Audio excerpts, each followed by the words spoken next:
তো এই হচ্ছে আমাদের আইফোন 11 এবং 12-এর ভিডিও। সাউন্ডটা কেমন আসে আশা করি বুঝতে পারছেন।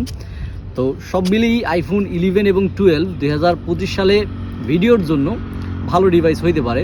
12 অবশ্যই বেটার, যদি সম্ভব হয় তাহলে 12-এর দিকে যান। 5G প্রযুক্তি আছে, ফোনটা হালকা আছে, iOS আপডেট একটু এক্সট্রা পাবেন, এতে কোনো সন্দেহ নাই।